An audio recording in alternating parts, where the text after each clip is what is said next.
And here we are with our not sure baramenin or bread and butter special, where we will be mopping up some bits and pieces related to Shaw films, which we've been speaking of, but didn't really fit anywhere else. So in the first part of the show, we'll be talking Jungle Heat. And a little later on, you'll be hearing about the Spiral Road. Have we done that backwards? No. No? We've already talked about the Spiral Road, but No. record it. I know we've done that. I know we've but already done that. There's this thing called editing, Darren, where we can take things that we've previously filmed and we can move them around. So He's only just figured out how to open a window. Be gentle with him. Oh, all right. So No, the reason I'm asking is one's from what's Spiral Road? 59? Yeah, 60 years. So even later, 60. Yeah, 62. Yeah. Well, it doesn't Okay. have to be plus as well. We have. I've just been thrown. I'm just thrown because by the. that one's piggybacking off of the Ramley stuff. Yeah, right? so that's an with our earlier. old mate Little Man. Yes. And then this is piggybacking off of Chinese torture chamber story. the adulteress, which becomes Chinese torture chamber story. The reason we're talking about Jungle Heat is because a Chinese torture chamber story has a very specific, memorable VFX scene. Yeah. Which was nicked from this 1985 film, Jungle Heat. I'd like you to not use my name as a synonym for thievery, Clive. But go on. Well, you know, you're Irish. It comes with the territory. Oh, I was just going to say that. Beat you to the racism. Yes. Uh-huh. Now I look. So, no, actually, I have to say this. Side. Somebody told me about somewhere in Ireland recently where they'd heard about somebody stole someone else's driveway, which I've never heard of before. But basically, they came in at night and very Irish theft, isn't it? That's pried up the paving slabs or whatever and just took off with them. I was like, wow, that's an old Paddy joke. Waiting. It seems like it, isn't it? Yeah, there's some sort of racism in there that I can't quite get to. But it really happened. It's definitely there, and I'm not doing it. This was told to me by another Irish person. Anyway. Madness. Never mind. So so Jungle Heat then. Jungle Heat. Starring Jimmy Cricket. Oh no. So yes. Yeah. AKA Last Breath, Taiwanese film, but we're watching there's an original Last Breath cut of this film.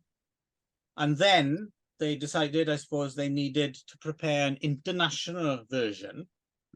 So they went back and they shot some footage of Sam Jones of international megastar Jordan fame.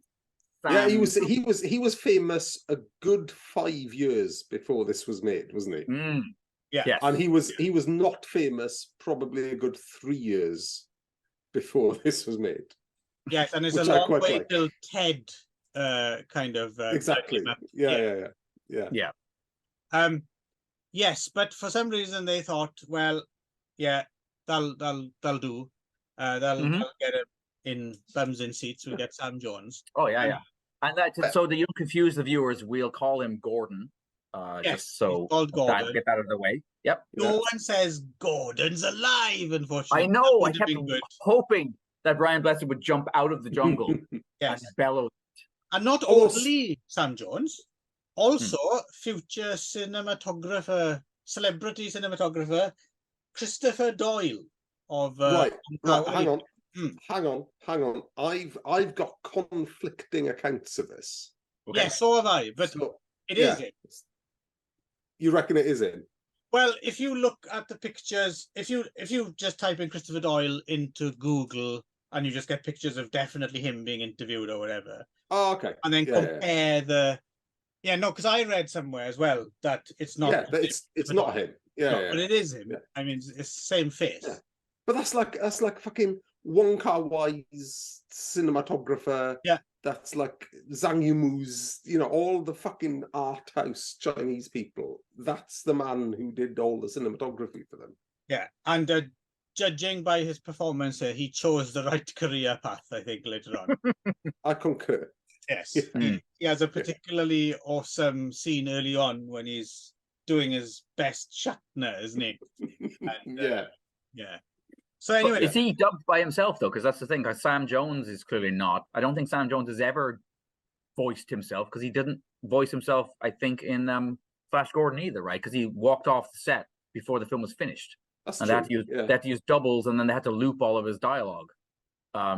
So I maybe wonder, do you think that actually is Doyle, or is it? I don't know. I'm not some sure. stock dubbing I think voice. it's him in Ted, probably, isn't it? Sam Jones, yes. Oh, Yeah. Christopher Doyle dubs Sam Jones and Ted. Breaking news. It's Well, quite he's strange. obviously got multiple talents as Christopher Doyle, isn't he? Mm.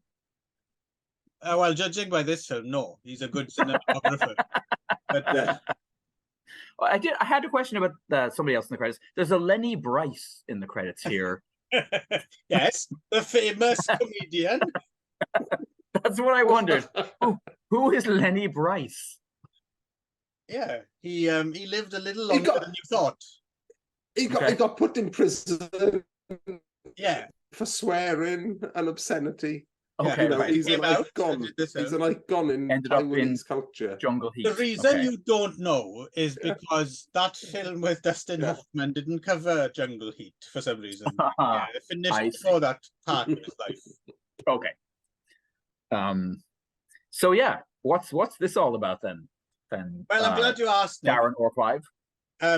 This is during the Vietnam War, specifically the Paris peace talks. We learn early on from Christopher Doyle's radio, and they're in urgent need of supply truck drivers at the front. So they get a bunch of unenlisted men. Police Academy. Yes. Police Academy. Police Academy has sex with Truck Yarrow, the Japanese series starring Bunta Sugawara. So they get some unenlisted men in to do. It's confusing, right? Because it is. Because there's the whole big thing at the beginning where Flash Gordon's on about, but they're not trained. They don't have any training. Oh my God, they're untrained men. We're putting untrained men in this position where we need trained men, and they're not trained. And then, they go through basic training. Yeah, then we get a training montage. Yeah, but then Commandant Lassard gets sucked off by Tan Tao Liang. Right, and it's all right. It's all all right. It's all all. That's it. Yeah. It's all all right. Yes, and he says it's very, very fine work. Now we're getting confused, I think. Maybe, yes. Yeah.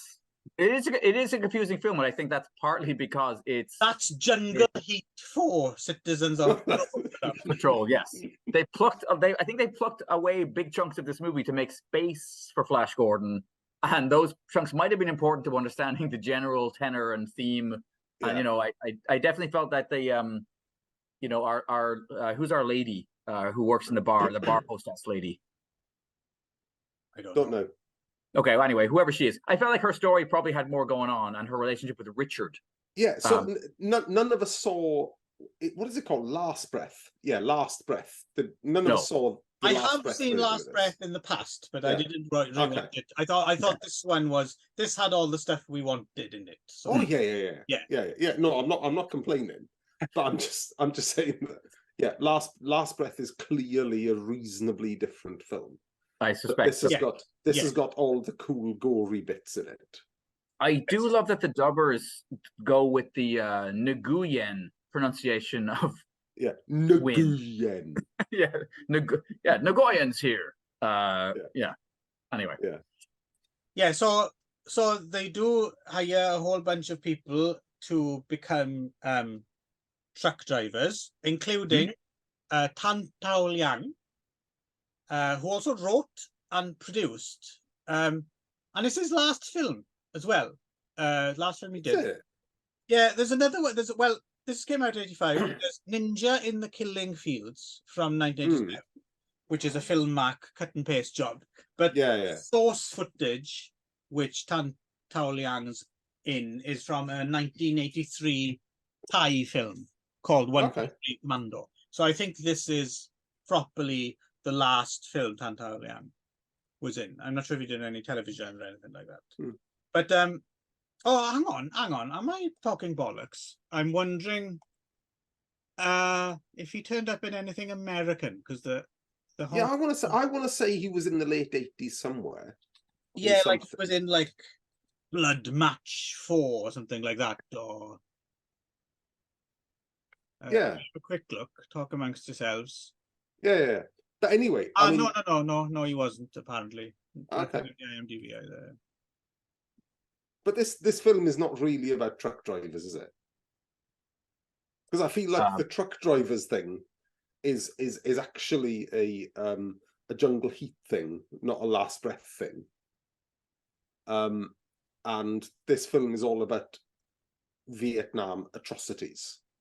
Yeah, in its original form, if I remember correctly, there's a lot less emphasis on the night. What's that film called? Night Drivers, or what's that film with Stanley Baker? Is it called Night Drivers? No, it's called something else, but it's something like Night Drivers. Yeah, I think. But there's a bit of that and Wages of Fear kind of stuff. Right. Yeah. And also some deer hunter in a very weird way, like a weird homage to deer hunter, but we'll get to that. But so they go to the front, and of course they got caught behind enemy lines, and there's nasty VC as personified by Fan Mei Sheng. Great job. Who does the little thing in particular? He would have made a great Shoko Asahara, I think. The leader of that cult, the sarin gas cult. I think he would have been brilliant, because I kept seeing him. I was like, oh my god, it's the Viet Cong version of Shoko. He does look a lot like him. He's like a hippie Bernard Manning. like a Bernard Manson. Yeah. Yes. Oh, you need to. That's your... Relax. There was a black fella. He walked in. I just came up with that. That's fucking copyrighted. Yeah. You should, because that's you start releasing albums under that name, I think. Yes, folky kind of songs about garbage cans, but throw in some racist and mother-in-law jokes every now and then. Yeah, that's it. Yeah, but Chen sings in this as well. Yeah, not much. I mean, not in the Jungle Heat. 5 minutes. And Ma Chang as well. Yeah. And so our main guy with the amazing disappearing, reappearing mustache. Yep. Chin Han, right? He's kind of our lead guy, but to be honest, it's kind of, I would argue it's more of an ensemble piece. I mean, Tan Tao Liang's character as well he's the surrogate Christopher Walken from Deer Hunter, right? I suppose. The way that plays out, so in the Deer Hunter, it's the Russian roulette thing, and in this film, it's transmogrified into this. Maybe one of the most enjoyable things about the film actually is the fact that locals bet on this game where for some reason there's like it's a logging road or something, isn't it? And there's these fucking semis coming down it back and forth all day long. And someone's come up with the game of trying to ride your motorcycle underneath the lorry as it goes past. Yeah, but the thing is that's such a small part of this version of the film. Yes, it's there for 5 minutes in the middle of the film, and then that's the climax of the end of the film. But that's the fact that it's the climax. That's when I twigged. Oh, okay, this is their Deer Hunter thing. Yeah. Right. But what's interesting about that, I was thinking about it as well. So, interesting thing about the deer hunter is apparently, so people have gone back and so Michael Cimino claimed that the whole Russian roulette underground, Vietnam, Cambodian underground Russian roulette thing was something that he'd read about, like an article in a magazine or something. And no one's ever been able to source it or actually confirm that this ever really happened. So apparently Michael Cimino just made it all up. So actually, it's cool. Driving motorcycles under the truck thing is no more made up than the Russian roulette thing in Deer Hunter. I like how that logic came around to that. That's good. I like that. Yeah. I wondered if some of the stuff that I didn't see was maybe about their kind of the grinding poverty they were living in, because it would have made more sense at the end when he's like, "Oh, my buddies need money. Like we're losing our jobs, the war's ending, like, and I'm gonna go and do this stupid thing."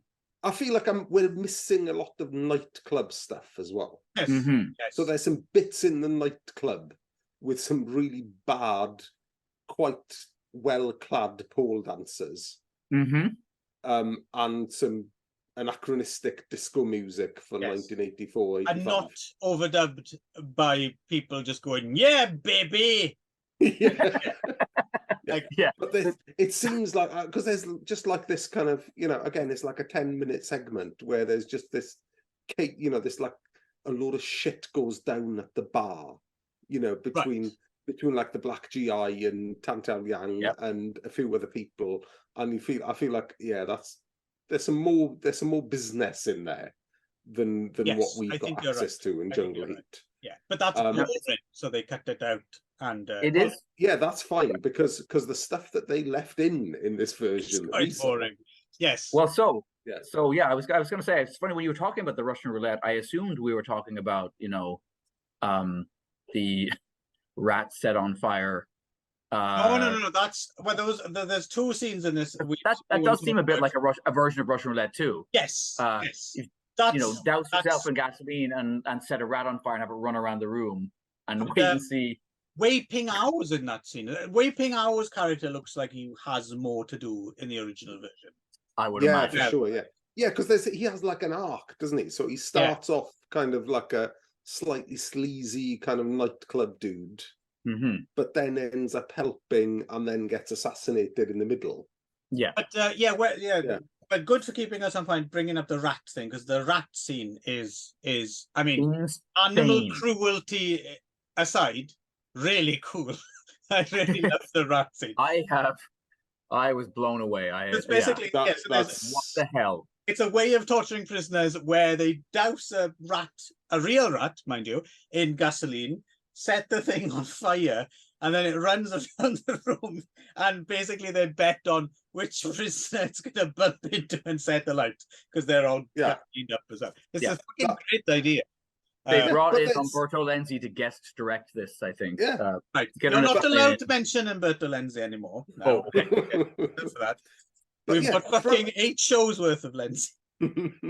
But front and center, there's a lot of fucked up shit in this film. Yes. And animal cruelty is a bad thing, but quite right. Cool as well. When it's it's fucking welcome. But it is a real rat on fire running around setting fire to 5 or 6 people. Yeah.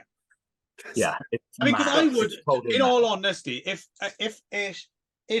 across the road from me, a new business opened up and there was a sign outside saying, "Tonight, the Rat on Fire show, we will be setting rats on fire," I'd go watch that.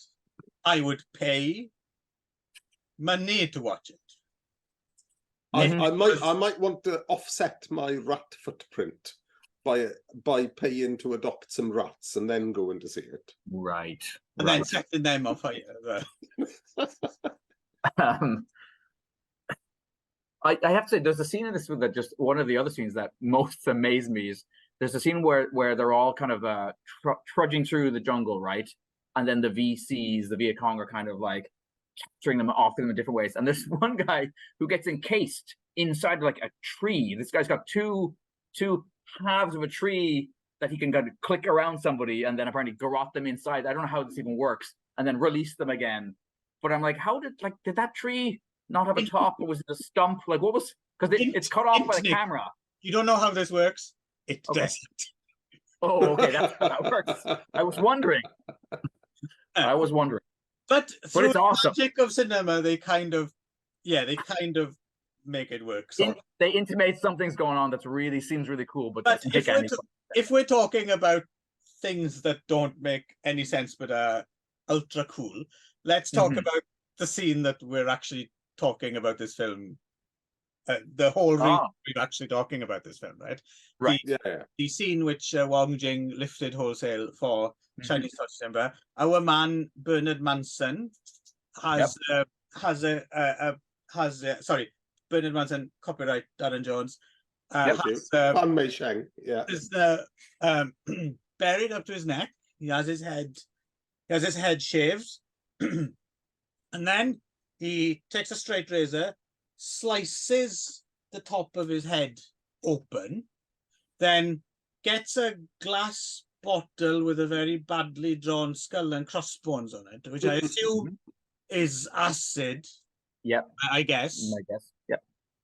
Pours the acid into the wound at the top of the head, steps back, and then the head seems to it's actually quite creepy and unnerving. Actually. There's something quite disgusting about it. And his head gets all, inflated.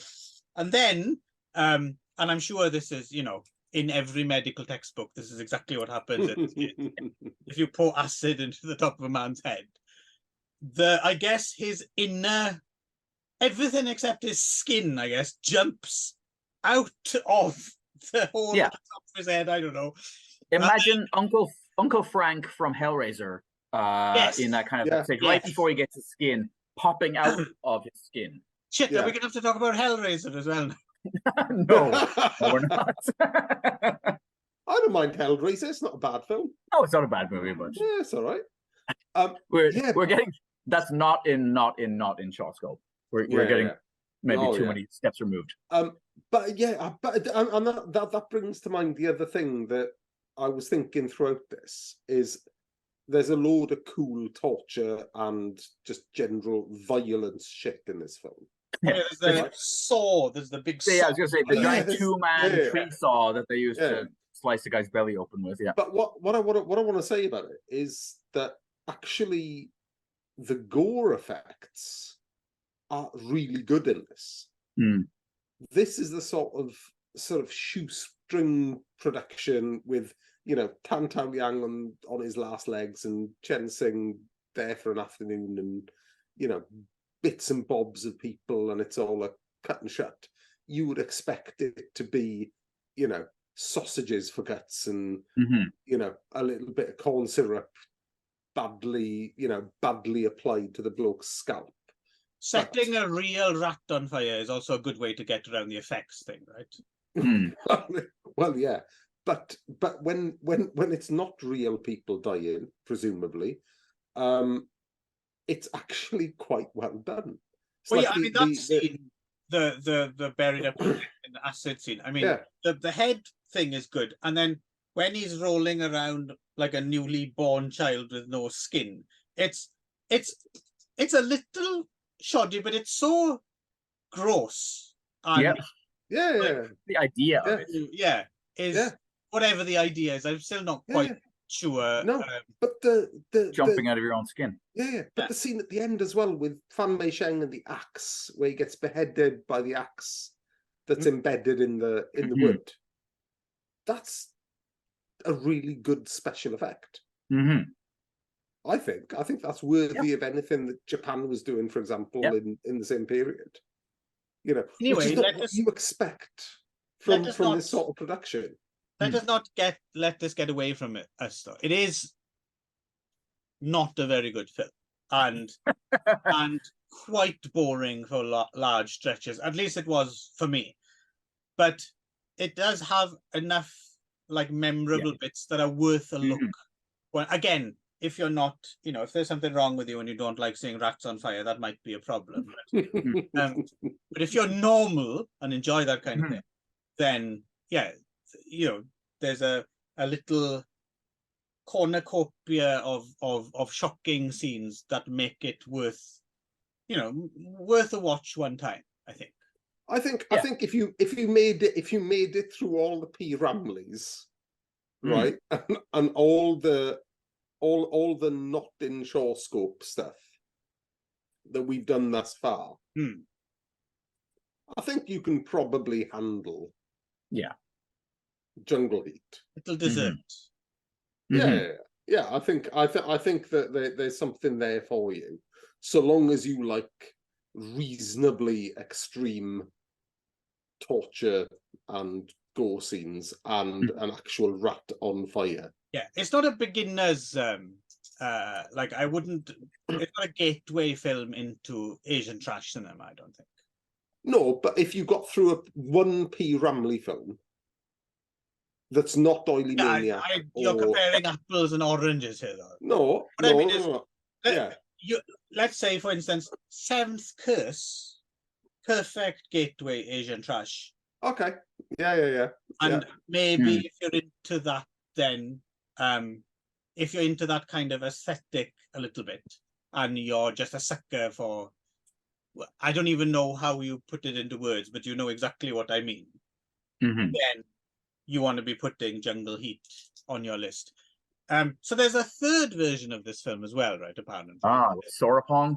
Yeah, there's one that was released in Thailand with Thai superstar Sorapong Chatri edited into it, but I've never seen this version. I don't know if it's about or how different it is. There's a trailer for it up you can find, but that's about the only thing I've seen. And then you can find some posters as well online that do have his face with all the other characters.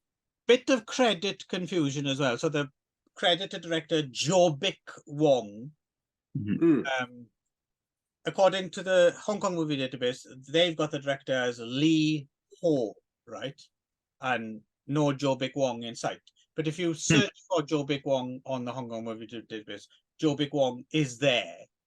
And has some credit overlap with Lee. Lee Ho also directed something else, some Korean Taiwanese film called The Devil Fox from 1982. I don't know what that is, but it looks kind of interesting. But then, the IMDb does have Lee Ho and Jobik Wong. So I'm assuming Jobik Wong is actually actor Lee Ho, I think. Yes, and that's about all I have to say about Jungle Heat. You lads got? I would say, if you like your movies to have a feel good ending, this is great. This is great that way. I always like a movie that has the balls to be like, no, we're not gonna give you what you want. Yeah, like, I know, but it's. Sorry. No, go ahead. No, I was gonna say, but it's such a fucking handbrake turn. That ending, because you come out of torture and death and gore and Tan Tao Liang, because at one point Tan Tao Liang gets tortured. It was like a water torture with drips of water. With his belly all swollen up, and his belly just swell. He's got this artificially swollen belly. Anyway, swells up a bit quick. There's barely 3 drops of water in his mouth, and he's like, and then there's this whole fucking dirt bike fucking junior kickstart fucking lorry challenge. Yes. And then that would have been a very violent episode of Junior Kickstart. Well, I couldn't, they were dirt bikes, so I couldn't, I couldn't not. I understand. Peter Purvis jumps to mind immediately. Yeah. But then it's like this is fucking handbrake turn into this girl who, in this version of the film, total melodrama, right? Yeah, but in this version of the film, we've only ever seen her meet him at the bar for 5 minutes, and then dab his brow when he's injured in another scene, and now all of a sudden she's rending her hair and clothes. What made me laugh about that scene as well is, so yes, he's spoilers. He dies, I guess, or he's injured or whatever. Yeah. And she walks out between the trucks. At first, I thought she might be hit. Yeah, I thought she was going to walk under one. Yeah, I was like, yeah. Okay, and then this is there's her people suicide. behind her going like, like, no, don't, or whatever, right? Fair enough. And then it cuts, and then she's not going to get hit by a truck. And then there's a scene of her like at the beach, right, with the horizon in the background, and it's very kind of almost like, like existential or something, and it's her by her. But then the people are still following behind her on the beach, and still going, hey! And that made me laugh. I figured they should have probably left them out the frame. Yes. So that was funny. But I suppose there's probably only like one good-looking woman in the village, right? So they're not wasting any time. It's how I read that. Yeah. All right. Flash Legs is out the way. Yeah, but where the fuck is Chen Sing though? Yeah, so you've seen Last Breath. So do you remember any Chen Sing in Last Breath? I don't. I barely remember. I watched them side by side, and like you said, most of what you said is right. There's a bit more of the social stuff, but beyond, maybe he isn't in it that much. I don't know. Or maybe he was afraid that his moustache would go missing if he hung up. I don't know. It's like a weird Twilight Zone for facial hair. Yeah, but I've got to say, if for fans of a certain kind of cinema, and that's not generally our Shaw's oeuvre, but for fans of a certain kind of grungy, jungle. There's a grimy and a grittiness to this. It's pretty fun. Yeah. But if you're into like your psychotronic cinema, your kind of downbeat, cheapy, nasty kind of films, then this is for you. Yeah. Disney remake it with Mickey Mouse, and I'll be happy. Yes, Mickey Mouse soaked in gasoline. Sounds great. Anyway, there we go. So I believe we are now going to talk about The Spiral Road. Yay! So now we are going to discuss 1962's The Spiral Road. By Robert Mulligan, with music by Jerry Goldsmith. Yeah. Music, actually. Yeah, pretty good. Yeah. And it's kind of a Rock Hudson vehicle. All around colonialism, leprosy, atheism, and true love. Yes. We're deep in the mangrove jungles of Dutch East Indies here. Yeah. And if you want to slap a Malaysian in this film, it's okay. And because they're basically savages. Why are we talking about this film, though, Dan? And that's the main thing. Why on earth? Good question. Actually, yeah. So this is so our friend, little man, Ibrahim bin Hassan or Ibrahim Pendak. Yeah. So this is the first Hollywood film any Malaysian actor ever appeared in. And the actor was Ibrahim Pendak, quiz, Little Man. Yes. On our previous podcasts. And right. So I was trying to figure this out as well. I was like, it's odd considering this cast of, it's odd that he's like the only one, right? I thought that was kind of strange. And I think I figured it out. It's because I thought, wow, this film looks very handsome, Eastman color. And it's on location as well. Yeah, no rear project. It's on location in Suriname, which is in South America. That's what I wanted to say. And to be even I was like, fuck, I don't know if I've ever looked up Suriname before. It's between Guyana and Guyana, right? It's like over there, that side, just to the north of Brazil. I don't think I've ever looked it up before. I don't think I I don't know anything about this country. Oh my God, I'm getting Cannibal Holocaust vibes on when they burn those village huts. Yeah, Actually, to be honest, I just dynamite in the huts. Yeah, I got and saying, "Oh my God, it's so terrible. This other tribe did this." Yes. I was looking for the assistant director credit for Ruggero Deodato, but I didn't see it. Yeah. But yeah, so they must have flown. Well, this is the thing, right? They must have really wanted Malaysia to Suriname to film this. So I was fascinated by chomping fucking Hollywood mogul by some chance happened to watch a P. Rumley film and was like, "Get me that little guy, the one on the drums." For some reason, I think he flew over to Suriname. I hadn't realised that. I hadn't done my proper research on this, and I had assumed that they filmed it in Malaysia. Well, you would, as you would. Yeah. But I did also notice quite a lot of gravy browning on white actors. Yep.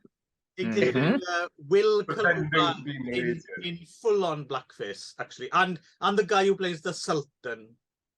Yep. Ralph Nadler. No, that's the Witch Doctor, isn't it? Yeah. That's Reggie Nilder of Mark of the Devil fame, right? That's him. Yeah. It was fun to see. Hound of Dracula. Jeffrey Keane from the Bond films manages to have avoided the gravy browning. Yeah, poor man's James Mason. Yeah. Very much so. Yes. We paid too much for that little man. We can't afford James Mason. And we got obviously Burl Ives, who I think does a really creditable job actually. I fucking love Burl Ives. He was really, really good. And then Rock Hudson basically playing what I imagine if they had hired Sylvester Stallone to play Michael Palin's It's character. That's what we got. And Gina Rowlands as well. Yeah. But you know what? I've always liked Rock Hudson. Oh yeah. There's something about him. He's my favorite closeted Hollywood homosexual, I think, of the era. He's a handsome, he's just bowling rugged around dude, telling people to fuck off. The other thing I like about Burl, the other thing I like about Burl Ives as well is I think he's probably the only man that I know of, who was afflicted for the rest of his life because his parents forgot to cross the L on the birth certificate. No one else is called Burl. No. This is true. Clearly his name's Bert. And they just forgot to do that one bit. He wouldn't have got a single gig in Hollywood if he was called Bert Ives. No, yeah, I agree. Because the only Bert in Hollywood is Reynolds, of course. Yeah. Yes. Yeah. Oh, and Bert of Bert and Ernie fame. But I believe that's with an E, isn't it? Not with an U, so. Yes. Yeah. But hang on, it wasn't Robin in the Adam West? Wasn't he a Bert as well? I feel like he's a Bert. No. Yeah, but that's TV. Yeah, yes, okay. But what the hell is his name? I can't believe we're actually following this through and we're approaching. So he was that TV Bert. No, not Bud Cord. No, definitely not. But he wasn't Harold and Maude. That would be a fucking Robin. He would have made a good Robin. Agreed. Bud Cord as Robin. Bud, neurotic Robin. Okay, I'm just going to Google it while you guys talk amongst yourselves. Yeah, just fucking work it. Yeah, this is too painful now for me not to. Burt Young, is that Burt Young? Burt Ward. Burt Ward. And it's BU. Should be easy to remember because he's the ward as well, isn't he? The ward yes, of Bruce Wayne, exactly. Yeah. Anyway, sorry. Anyway, so, back to Suriname standing in for Java. So we've got a colonial fucking nightmare going on. Jesus, yes. So the Dutch, and because this is based on a Dutch novel, isn't it? Or yes, novel. Yes, everyone's got Dutch names. This guy, Rex Harrison. Jan de Hartog, right, whose novel it's based on, was quite the he directed Speed, right, as well. He was quite the bestseller back in his day, apparently. Like Jan de Hartog was huge. Never heard of him. No, neither have I. But so that's why this film exists, I guess. Is there was a bunch of. He also he wrote the novel that Carol Reed film, The Key, was based on. Oh, okay. Right. And he got savaged by a lion while making that film Roar, I think. Okay, probably well deserved. No, he didn't. That's also Jan de Bont of Speed fame. But anyway, go on. So anyway, so Rex Harrison. No, not Rex Harrison. No. Rock Hudson. Rock Hudson. Burt Ward and Bud Court. So Robin Harrison. Did we even say Richard Harrison? Hang on. Did we say who directed this yet? Yes, because it's the Oh, Mulligan. This no one's going to get that because that's a separate recording. No, this has gone terribly wrong. Way off the rails. No, it's because it's the director of To Kill a Mockingbird, right, which came out the same year. Yeah. Also, okay. Yeah. So anyway, Rock Hudson is a doctor. Yes. Right? But he's also hard. Yes. Right? So he's a bit of an atheist on the side. Yeah. He's got no time for God. Yeah. And he's an atheist motherfucker. Yeah. Right. And he's going to save all the fucking Malaysian heathen savages. Yes. The lepers. Mostly lepers. Yeah, because all the Malaysians have got leprosy. Or plague. Because he's a white man. Yep. Yeah, he can sort that out. Oh, yeah. Yeah? He's got magic juice in little needles that he's going to just... Yeah. Well, it's just his whiteness, really. He's just... the essence of his Europeanness, yeah. He's just radiating European white savior. Like a... Yeah, I'm no fan of the white savior narrative myself, but I do feel that there's a bit of overdoing the historical revisionism here, in so much as they did send, Europeans did first send people. Yes, but I don't think if you go to Indonesia, you'll find many people who long for the days of Dutch rule.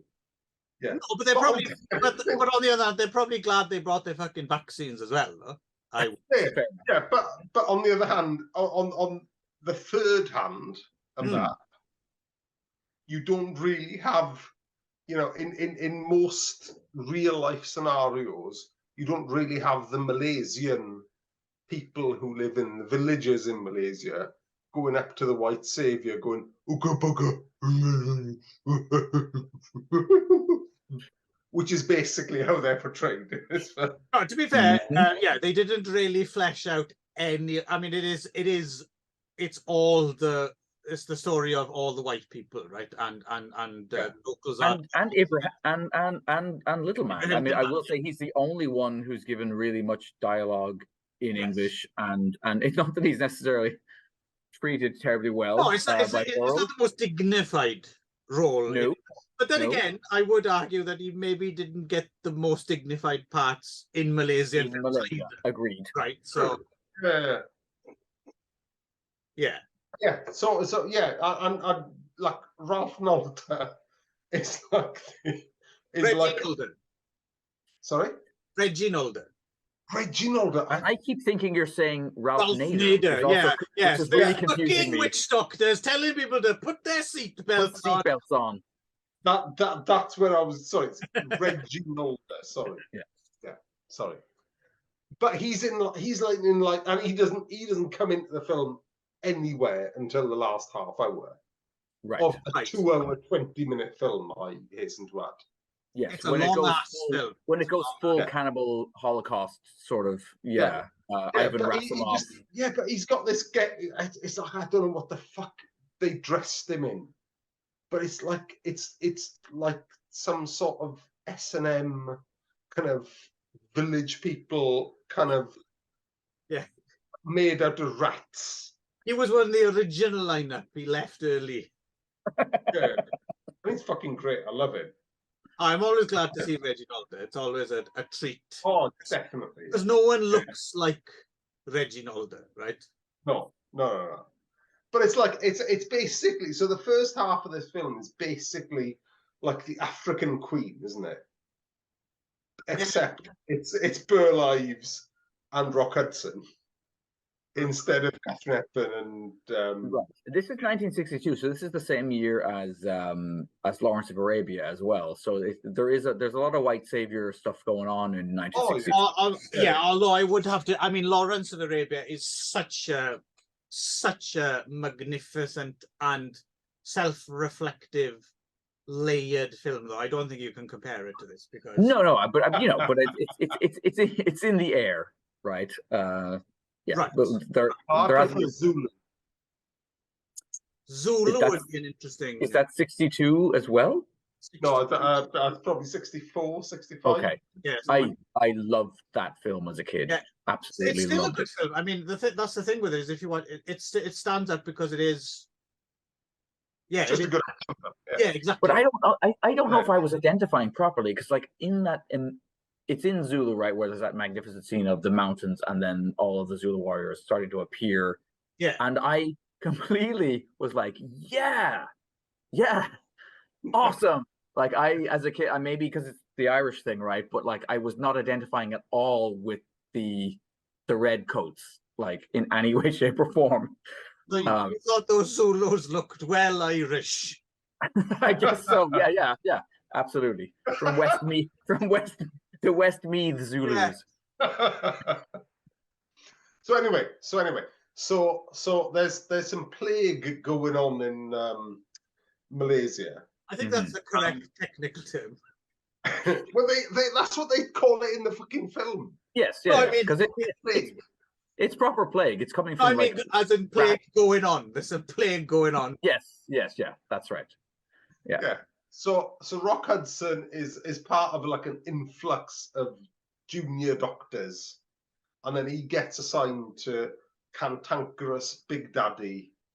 Well, he demands to be assigned because he wants to write up his notes on leprosy. Leprosy, which, by the way, is never fucking paid off. Because no, we never find out whatever happened. I'd love to have seen like a leather-bound book at the end of that film saying "Leprosy" by Burl Ives. I would have liked to have seen him on the phone at the end, Rock Hudson phoning around, and then finally he goes, "Oh, you have the book on leprosy." The name? Oh, that's wonderful. J.R. Hartley. Sorry, a bit niche that gag. That's you're either going to get that one or you don't. Yeah. So yeah, but it's like, so I love the I love the kind of banter between Rock Hudson and Burl Ives. Yes. So Burl Ives is just this grumpy, big fat fucker who's obviously a troubled genius, and he doesn't suffer fools and especially new doctors gladly, and then eventually their trust is gained. But because it's 1962, it's not cliche, so it's fine. You know. Yeah. Well, even now, I mean, that stuff doesn't play out too badly, to be honest with you. It's not insufferably kind of cliche. No. Well, and that's because Burl Ives is actually not the cynic. No. He's actually the believer. He's quite ready to concede when Rock Hudson does something. He's like, "Well, okay, fair play, boy.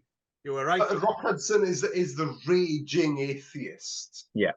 In this film, which is not played up too much, but that's kind of the end of the story, isn't it? The come to Jesus moment. Finds God's spoilers at the end of a bit of a kind of strange Heart of Darkness kind of It's funny, I couldn't help but actually, I mean, part of that obviously was foremost in my mind, and also the island of Dr. Moreau. When he arrives in the boat, right, and you see Burl Ives, you think, oh, hang on, is it Marlon Brando? The Dr. And then when he picks up Abraham, like in the jail cell, and suddenly Abraham's following him around everywhere. I was like, oh my God, this is getting dangerously close. They just need David Thewlis to show up. Yeah, so so that's the thing, and yeah, you're quite. It does. So yeah, eventually it's a tale of someone finding, God and redemption, and I don't know. I'd be interested. It does end with a gigantic biblical quote emblazoned across the screen. I'd be kind of interested to read the book to see how heavily it leans into that, and how much they played that up for the film, because I can imagine it's the kind of thing that would. I mean, so the film kind of lost me, I have to admit, about halfway through. I was kind of on board with it for the first half. I was quite enjoying it. But then when it got more and more theological, it kind of left me behind. It's too fucking long. Yes, absolutely. It's like 2 hours and 15 minutes. I will say, though, I'd be interested to see if the book, I can imagine if there was more authentic local stuff in the book. Yeah, apparently the book is it's massive according to the internet when I looked it up. So I'm sure that tons is cut. But I will say, I mean, if we watch this primarily to see, Abraham, he does get to show his pimpin' hand a little bit, which was surprising, right? That whole segment where he shows up with the young, beautiful girl with the food seemed very clear that he was attempting to, engage in some. Oh yeah, little man's little man's taken her to the planetarium, and in the Mac, and drugged them and done his speech, Yeah. I was disappointed at the mileage that Little Man didn't get, because he's hardy in it. There's a paucity of Little Man for sure, if that's why you watch it. To be fair, we're probably the only 3 people in the world who watched the film primarily to see him. Yes. And when he, I was just saying, when he first shows up, he definitely he owns the screen. Like, there's no question when the camera moves into that jail cell and he's there giving his big shit-eating grin, like, and also Little Man is kind of buff. Yes, he's ripped. Kind of fucking ripped, isn't he? Yeah. Fair play. So what did you gents think of the film overall then? Did you enjoy it more or less, or was it boring? Maybe less for me. Yeah. I liked aspects. I thought Burl Ives was great. I thought Little Man was great. I thought Rock Hudson was good as well. But I think Did Lenny watch the film? Because he seems keen on. Yeah, Lenny's here now. Yeah. Okay. Lenny. That's Lenny. Did Lenny watch The Spiral Road? No. Oh, okay. Fuck off, Lenny. He's just trying to buy fame wherever he can, He's fucked off. He has fucked off now. Good. Nick. Yeah, no, I was just saying. I mean, overall, it's overlong, and it felt, it's the come to Jesus stuff was laid on with a trowel near the end, and it's set up quite early in the movie. Basically, Burl Ives tells him, "Oh yeah, you'll get lost in the jungle, and you'll pray to God." Like it's telegraphed in some ways. So. Yeah, you'll get trapped in the jungle, and you'll turn into Rasputin in a very short amount of time. Yes, yeah, he did look pretty. I actually kind of enjoyed it throughout. I enjoyed the whole thing, actually. So obviously, Burl Ives, great. Little Man, great. But I think it needs to be spoken a bit more of the kind of and this does definitely crunch the gears, where all of a sudden there's a fucking witch doctor terrorist after who's going after the outposts of the outreach, Christian or medical people. And, you've got Rock Hudson in this old railway carriage, MacGyvering a man trap out of a medicine cabinet. Yep. Which is kind of cool, to be fair. And then he shoots the dude that, because the whole thing is that the way that the witch doctor's tribe or the witch doctor's cult or whatever you want to call it, fuck with the Westerners, is they take all of their staff away. So they frighten all their staff away. So it's just the doctor. Yeah. And then they keep dropping bottles of gin into their cabin and wait for them to go insane with either alcoholic dementia or just loneliness. It seems like a very odd long-term plan, doesn't it? I'm wondering if there is any historical precedence for any of it. And well, yeah, I don't know, but I can kind of see I can see the logic in it.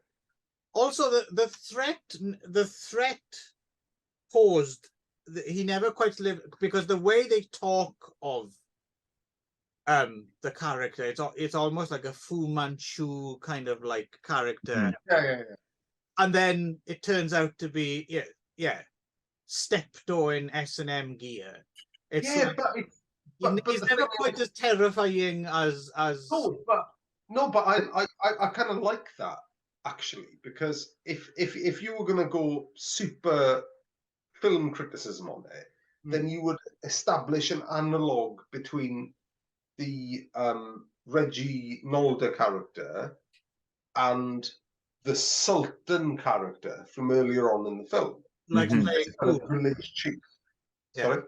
The one who likes playing pool, right? Yeah. So he's like this village chief, and his village has got bubonic plague, and it's totally unrelated to anything later in the film. But he eventually catches leprosy.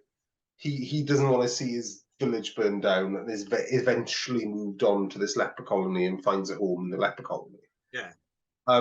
So there is kind of, if you want to get super film criticism on it, there is kind of an analogue between him and Reginald and a kind of, there's so it's a little bit more complicated than your average adventure story, although I would actually have preferred the film to make up its mind whether or not it's a witchcraft voodoo jungle adventure story, a meditation on atheism. Right. So it didn't lose you at any point? You found it engaging throughout its very long runtime? Yeah, actually, yeah. No, I was pretty in with it, and I even didn't mind the ending because I quite like the you can't sleep, we're doing jungle drums, and we're nicking all your guns, and we're having you over in the jungle. That was and then he just says, yeah. It reminded me of, I haven't seen it in years, but I remember really liking it. 5 Came Back, which is RKO, maybe 1930s film where a plane crashes in the jungle, and the threat is always presented just as drums in the distance, and this idea that these cannibal tribes are moving closer and closer to our little collection of characters, and then it's very much a kind of it's almost like a proto George Romero film where basically it's this group of white people who like can't get along because they're all like they're divided by issues of politics or race or gender or whatever, and then they're just like fucked because this omnipresent threat is moving. But the feeling of just like the threat of just the drums, and it felt like this movie was potentially borrowing from that. Yeah, because I did feel that while he's in the jungle, and I think it's actually quite a hard thing to pull off, that he's continually watched. Everyone's all around him, but he doesn't see them. But maybe they're not. Right? Yeah. It could it's just be drums in his head. Yeah. It did remind me of that joke as well. You know, someone in the jungle is a boom, boom, boom, boom, boom, boom, boom, boom, and the endless drum, boom, boom, boom, boom, boom, boom, and then suddenly the drums stop, and the guide's like, "Oh, now we're in trouble." Guitar solo. I've never that one's good. Cool. Okay, that's a bit of a mixed view on Spiral Road, then, isn't it? Yeah. I mean, I don't know. It's very much the type of it's a type of film. I said a type of film I think I don't watch anymore. Like it's kind of a I don't know what it's of a vintage of an era. It's of a vintage Hollywood, the kind of thing that I would have watched a lot of as a kid. I can imagine I didn't see this as a child, but it's the kind of film I would have ended up seeing just because it was on television and we had limited channels, and it's not in the jungle. Yeah. But now that you have choice, it's not a type of film that I would seek out. But it is nice to reconnect with this kind of thing every now and again. Just even if because it seems oddly familiar and comforting. If only it were 40 minutes shorter or something for me, anyway. Anyway, an interesting choice of novel to adapt for an American studio, like a Dutch novel about. Well, like I said, the guy was a rock star apparently, which makes sense, right? So I think it was just they were clamoring to do. I think this book in particular, and in general, his books were. It's just we've forgotten who he is now. Right. It'd be interesting to read the book because I'm wondering if he was. I get the feeling looking him up that he was a deserved bestseller. Okay. Not like a Dan Brown of his day kind of thing. Like books stand up now maybe, but I might. But it's interesting. What I did like, if you take this film as a meditation on savagery as viewed by colonial people, i.e., religions that aren't Christianity, that are native to a particular landscape, like Malaysia. I did quite like the subtlety for the 60s that they use with this. So right up until the end, he's a complete atheist. Yes, he prays to God and then immediately he's rescued. But then he's in this kind of weakened, kind of semi-comatose state, and he just says, "Thank God." And I think that in the context of the early 60s, I think you could actually dismiss that as a filmmaker and a viewer to say, yeah, he's just saying thank fuck. And it's all bollocks anyway. Because you've got witchcraft in it as well. You've got this whole kind of witch doctor stuff, there's like a lizard in a red line stuff going on. And at no point is that ever thought to be any sort of threat to anyone. It's just like, oh yeah, they're trying to fuck with us. You could argue that he's gone from one extreme to the other, right? Because there's the more moderate characters, like his wife, for instance, by Gina Rowlands, and she's a lot more relatable because she doesn't go.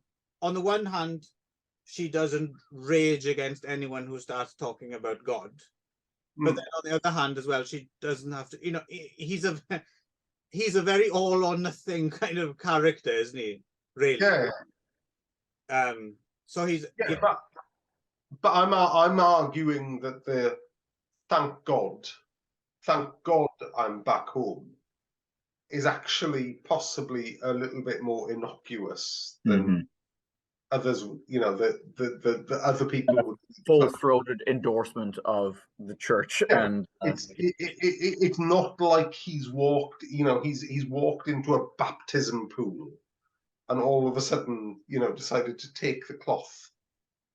It wasn't followed by a biblical quote. I might agree with you, but But yeah, but however, that may not be the director's choice or the writer's choice. Yeah, that's a standard Hollywood kind of insert, isn't it? Yeah, it is funny. The more beardy and growly he got, I started to see more Charlton Heston in Rock Hudson's performance, and that. Get your hands off me, you damn dirty Malaysian! That was not where I was going. I was going more towards the biblical side of things, but sure, that works as well. Yeah, no, I guess it's just it's just a film that none of the issues I'm not interested in engaging with the whole theological debate. So I feel well, I felt that Burl did a good job of walking. Like his character, that's the whole point of his character, is that he walks that